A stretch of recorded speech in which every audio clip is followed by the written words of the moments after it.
यह किस्सा एक छोटे से गांव चक नंबर 24 का है। गांव के किनारे एक कच्ची ईंटों की झोपड़ी हुआ करती थी, जिसमें जैनब अपनी बूढ़ी माँ के साथ रहती थी। जैनब का बाप मजदूर था, जो जैनब के बचपन में ही एक हादसे का शिकार होकर दुनिया से रुखसत हो गया था। तब से उसकी माँ ने मेहनत मजदूरी की और जैनब को न सिर्फ पाल पोस कर बड़ा किया, बल्कि उसे हया और सब्र का सबक भी दिया। जैनब के हुस्न का चर्चा गांव की हर ज़बान पर था। गंदमी रंग, बड़ी बड़ी पुरमानी आंखें और चेहरे पर अजब सा नूर। वह ऐसी थी जैसे किसी पुरानी इस्लामी कहानी से निकल आई हो। मगर इस हुस्न के पीछे एक महरूम जिंदगी छुपी हुई थी। गुर्बत ने उसे कभी स्कूल न जाने दिया, लेकिन उसने घर बैठे सिलाई कढ़ाई सीख ली और अपने हाथों की मेहनत से इज्जत की रोटी खाई। जैनब का मिजाज निहायत बाह्या था। गांव की गलियों से गुजरते वक्त अगर कोई नौजवान कुछ गलत बोल देता तो वह नजरें झुकाकर खामोशी से गुजर जाती। उसके किरदार की मिसालें दी जाती थी। एक बार गांव के दुकानदार चचा अमीन ने खुद कहा, बेटा, तेरे जैसी लड़कियां आजकल नायाब हो गई हैं। जैनब ने मुस्कुरा कर कहा, चचा, मेरी माँ कहती है, इस अल्लाह की अमानत है, उसकी हिफाजत फर्ज है। जिंदगी ने अचानक एक नया रुख लिया। शहर से हमजा नामी एक नौजवान अपने मामा के गांव आया। हमजा एक दरमियाने तबके का तालीम याफ्ता और दीनदार नौजवान था। वह एक कारोबारी खानदान से ताल्लुक रखता था, मगर उसमें गुरूर नाम को न था। उसने जैनब को मस्जिद के बाहर कुरान पढ़ाते देखा और उसी लम्हे दिल दे बैठा। हमजा ने अपने बड़ों के जरिए रिश्ता भेजा। गांव वालों को हैरत हुई कि इतना अच्छा रिश्ता एक गरीब लड़की के लिए कैसे आया। जैनब की मां ने पहले इनकार किया, मगर हमजा की सच्चाई और शराफत ने उनका दिल जीत लिया। निकाह सादगी से हुआ और यूं शहर की दुनिया में कदम रखती है। शुरू के दिन ख्वाबों जैसे थे। हमजा ने उसे इज्जत, प्यार और हर मुमकिन सहूलत दी। जैनब जो पहले चप्पल में फिरती थी, अब रेशमी कपड़ों और महंगी जूतियों में नजर आती। वह पार्लर जाती, नए फैशन आजमाती और सोशल मीडिया पर अपनी तस्वीरें लगाती। हमजा उसे देखकर मुस्कुराता और उसके ख्वाब पूरे करने की कोशिश करता। मगर सच ये है कि हर चमक सोना नहीं होती और हर ख्वाब हकीकत नहीं बनता। जैनब की आंखों में जो चमक थी, वो अब बदलने लगी थी। वो एक आम सा दिन था, मगर हमजा के लिए थकन से भरा हुआ। दफ्तर की मुसलसल मीटिंग्स, शदीद गर्मी और शहर के शोर से गुजरता हुआ वो शाम को घर लौटा तो उम्मीद थी कि जैनब मुस्कुराकर दरवाजा खोलेगी, उसके लिए पानी लाएगी और एक नरम सा जुमला कहेगी जो सारी थकन उतार दे। मगर उस दिन दरवाजा तो खुला, मगर जैनब का चेहरा किसी बादल की तरह स्याह और तरोताजगी से खाली था। हमजा ने मुस्कुरा कर सलाम किया, मगर जैनब ने पलट कर कहा, ये फर्नीचर कब बदलेगा? सोफा दबा दबा हो गया है, पर्दे मात पड़ गए हैं। मेरी दोस्तें हर महीने कुछ नया खरीदती हैं और मैं इस पुरानी दुनिया में कैद हूँ। हमजा ने लम्हे भर को सन्नाटा महसूस किया, जैसे किसी ने दिल पर उंगली रख दी हो। मगर वो फिर भी मोहब्बत से बोला, जैनब, हम थोड़ा थोड़ा करके सब कुछ बदल लेंगे। अभी जरूरी अखराजात भी हैं और शुक्र करो कि हमारे पास छत है, एक दूसरे का साथ है। जैनब का चेहरा तन से बिगड़ गया। उसने ऐसा जुमला कहा जो हमजा के सब्र का पहला ज़ख्म बन गया। ये सुकून तुम अपने पास रखो, मुझे वो जिंदगी चाहिए जो दूसरों के पास है। हमजा खामोश रहा, दिल में एक गहरी आह लिए। एक और दिन, जब हमजा ने नरमी से कहा, जैनब, हर हफ्ते बाजार न जाया करो, थोड़ी बचत जरूरी है, कल के लिए कुछ संभालना भी होगा। तो जैनब जैसे फट पड़ी। उसके लहजे में मोहब्बत नहीं, ताना छुपा था। तुम शोहर हो या जेलर? क्या मैं अपनी मर्जी से भी नहीं जी सकती? तुम्हारी यह किफायतशारी मेरी खुशियों की दुश्मन है। हमजा ने कुछ न कहा। उसकी आंखों में एक पुरानी जैनब की तस्वीर लहराने लगी, वही जैनब जो निकाह के दिन शर्माई थी, जिसके चेहरे पर वफा की रोशनी थी। मगर अब वो जैनब कहीं खो चुकी थी।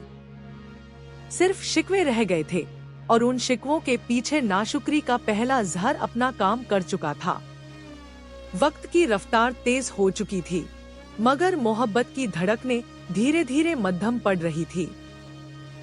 जैनब का अंदाज अब बदल चुका था। वो अब हमजा से नजरें चुराकर फोन में मसरूफ रहती, सोशल मीडिया की रंगीन दुनिया में खोई रहती और कभी कभी देर रात तक अपनी दोस्तों के साथ बाहर रहती। उसे अब हमजा की सादगी से नफरत सी होने लगी थी। हमजा की हर बात पर उसे शर्म महसूस होती थी।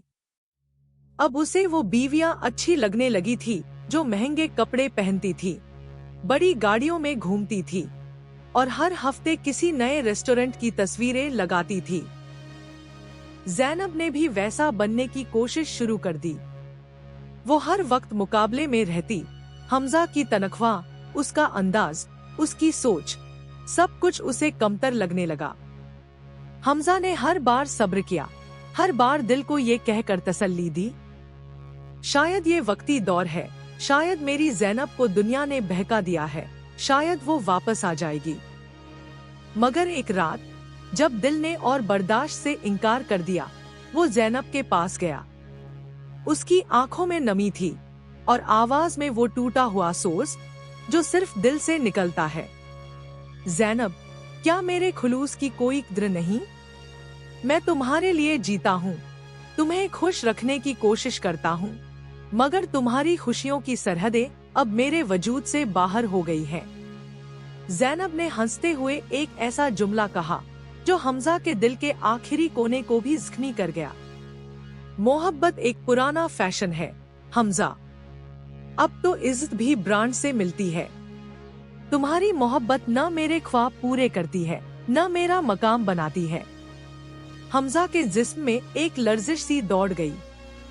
उसका दिल जैसे जमीन में धंस गया हो।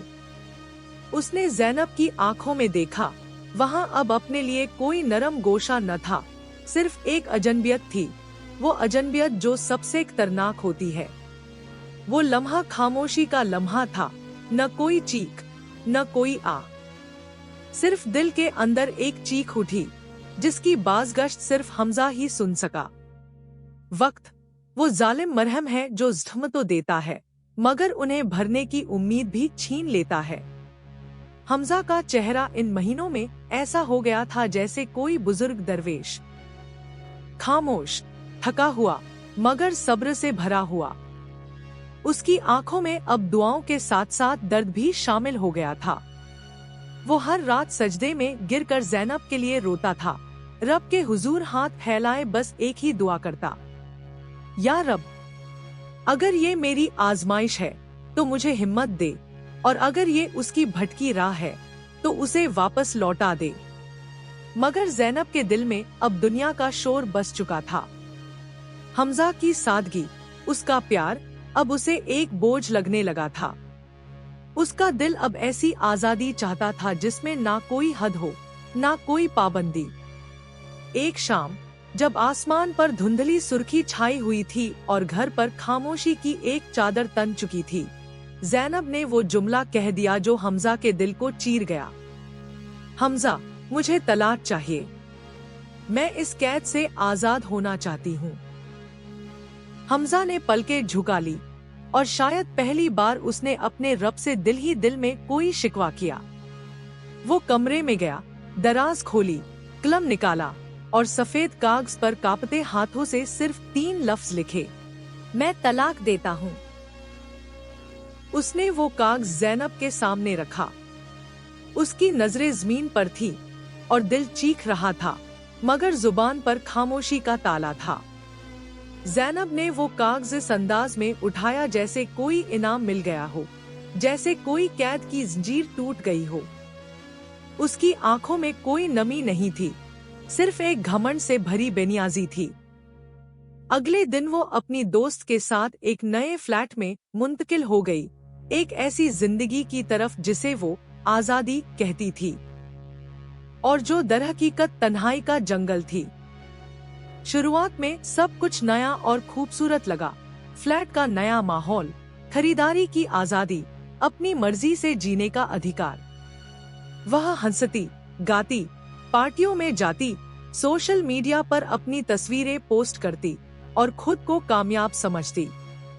मगर आहिस्ता आहिस्ता जैसे बहार खत्म हो जाती है, वैसे ही उसकी आजादी की रोशनी मंद पड़ने लगी। वही दोस्त जो उसकी हमराज थी, एक एक करके दूर होने लगी। कुछ ने शादी कर ली, कुछ अपनी राहों में मशगूल हो गई और कुछ को ज़ैनब का बदला हुआ रवैया अब बोझ लगने लगा था। खर्चे बढ़ते गए, मगर आमदनी का कोई जरिया न था। वो सिलाई जानती थी, मगर अब उसकी उंगलियों की महारत जिंद आलूदा हो चुकी थी। नौकरियां नहीं मिल रही थी और जिन जगहों पर दरख्वास्त दी, वहां से या तो खामोशी मिली या इनका। रातें लंबी होने लगी और दिन बेरंग। वह आईने में देखती तो खुद को पहचान ना पाती। वे आंखें जो ख्वाबों का समंदर थीं, अब थकीत की, खाली और बेजान हो चुकी थी। वह चेहरा जो कभी चमकता था, अब उदासी की राख में लिपटा हुआ दिखता था। एक रात बारिश जोर से बरस रही थी। ज़ैनब अपने फ्लैट के कमरे में अकेली बैठी थी। उसने चाय का कप बनाया और पुराने एल्बम निकाल लिए। एक तस्वीर पर नजर पड़ी। ज़ैनब और हमजा, निकाह के बाद की तस्वीर थी, जिसमें हमजा की आंखों में बेशुमार मोहब्बत और ज़ैनब के चेहरे पर शर्म की रोशनी थी। वह तस्वीर देखकर अचानक उसका दिल तड़प उठा, जैसे किसी ने अंदर कोई कंकर फेंका हो। वह रो पड़ी, पहली बार, दिल की गहराई से। वह सिसकिया, वह आंसू, वह बेआवाज चीखें, सब उस दिल से निकल रही थी जो अब समझ चुका था कि प्यार ही असल दौलत थी, जिसे मैंने नाकदरी की धूल में गुम कर दिया। कुछ महीने जो कभी ख्वाबों की तरह रोशन थे, आज वही महीने जहर भरे लम्हात बन चुके थे। ज़ैनब के कदम अब उस फ्लैट की दहलीज पर ठिठक गए जहां वह कभी अपनी आजादी की मुहर समझती थी। मगर अब वही चार दीवारी उसके लिए कैदखाना थी, जिससे वह भागकर गांव वापस आ गई थी। वही गांव जहां उसकी हुस्न की कहानियां हवा में गूंजती थी। अब वहां के लोग उसकी तरफ हैरानी और अफसोस की नजर से देखते थे। उन नजरों में कोई सहानुभूति नहीं, सिर्फ गहरा अफसोस और मलामत थी, जैसे कोई सजा जो वह खुद अपनी गलतियों का बोझ लेकर उठा रही हो। घर का किराया, महंगाई और बढ़ते हुए कर्जों ने उसकी जिंदगी के सारे रंग मध्यम कर दिए थे। वह अब अपने हाथों से पुराने कपड़ों पर सिलाई करती है। मशीन की बार बार चलने वाली आवाजों के बीच एक खामोश दर्द बसा है। हर टाका, हर धागा जैसे उसकी जिंदगी के टूटे हुए ख्वाबों को जोड़ने की नाकाम कोशिश हो। उसके चेहरे की वह चमक, जो कभी दिलों को मोहती थी, अब मध्यम पड़ चुकी है। उसकी आंखों में एक गहरा खालीपन है, जो उनकी गलतियों और आज की मुश्किलों का अक्स है। हर बार जब कोई उसे देखता है, तो उसकी आंखों में वही पछतावे की एक कहानी छिपी होती है, जिसे अल्फाज में बयान करना मुश्किल है। कभी कभी जब शाम के साये लंबे होते हैं और हवा में ठंडक नाचती है, ज़ैनब अकेली अपनी छत पर या आंगन में बैठ जाती है। खामोशी की उस सुनसान में वह दिल की गहराइयों से कुछ अल्फाज कहती है, जो शायद कभी किसी ने सुने न हो। काश मैं नाशुक्री न करती, काश मैं उस मोहब्बत की कदर करती जो हमजा ने मुझे दी। काश मैं समझती कि रिश्ता अल्लाह की रजा के लिए होता है, न कि दुनिया के धोखे और फ्रेब के लिए। काश मैं अपनी जिद को इतना बड़ा नहीं होने देती, वरना आज ये तन्हाई, ये दुख और ये पछतावा मेरे नसीब में न होता।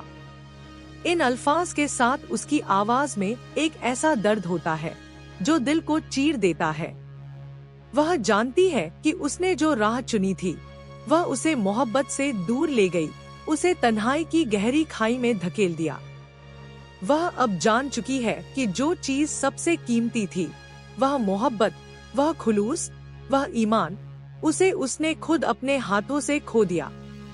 यह पछतावा, यह गम और यह तन्हाई इसके जीवन का नया साथी बन चुका है।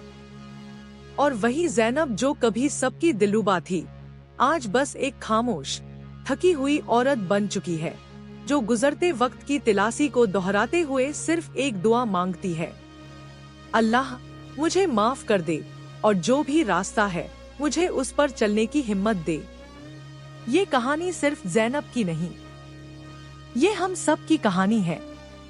हम में से हर कोई जिंदगी की दौड़ में कभी ना कभी किसी न किसी हमजा को नजरअंदाज करता है। कभी एक सादा शौहर, कभी वालदैन की शफ़क़त, कभी भाई की खामोश कुर्बानी या बीवी की थकी थकी मुस्कान। हम समझते हैं कि ये सब तो बस होना ही चाहिए, मगर ये सब भी अल्लाह की खास रहमत होती है। शुक्र न किया जाए तो नेमते ज़हमत बन जाती हैं। जिस छत को मामूली समझा, वही कभी तरसती निगाहों का ख्वाब बन जाती है। जिस खुलूस पर हंसी आती थी, वही वक्त के अंधेरों में एक नायाब रोशनी बनकर याद आता है। और जब वक्त का पहिया पलटता है, तो वो सिर्फ दिन और रात नहीं बदलता, वो सब कुछ रौन देता है। वो गुरूर, वो नखरे, वो चमक जो कल तक फख्र का सबब थी, आज वही जिल्लत का लिबास बन जाती है। ज़ैनब जब सिलाई करते करते थक कर बैठती है, तो मशीन की आवाजें रुक जाती हैं, मगर दिल के अंदर की खलिश की चीखें बढ़ जाती हैं। वो आईना अब भी सामने होता है, मगर उसमें अब वो ज़ैनब नहीं, बस एक साया होता है, आंखों में पछतावे की धुंध और लबों पर वो अधूरे जुमले जो कभी वक्त पर अदा न हो सके। काश मैं नाशुक्रगुजार न होती, काश मैं हमजा के खुलूस की कदर कर लेती, काश मैं समझ जाती कि जो रिश्ता अल्लाह के नाम पर जुड़ता है, उसे दुनिया के लालच से तोड़ देना, अपने नसीब पर खुद जुल्म करना है। ये कहानी सिर्फ ज़ैनब की नहीं, ये हर उस दिल की है जो कभी नाशुक्रा हो गया था, हर उस रिश्ते की है जो दुनियावी फ्रेम में टूट गया था, और हर उस इंसान की है जिसने अल्लाह की दी हुई नेमत को आजमाइश समझा। अल्लाह हमें नाशुक्री से बचाए और शुक्र के वो सजदे नसीब करे जो हमारे घरों में सुकून और दिलों में इत्मीनान भर दे। आमीन या रब्बल आलमीन।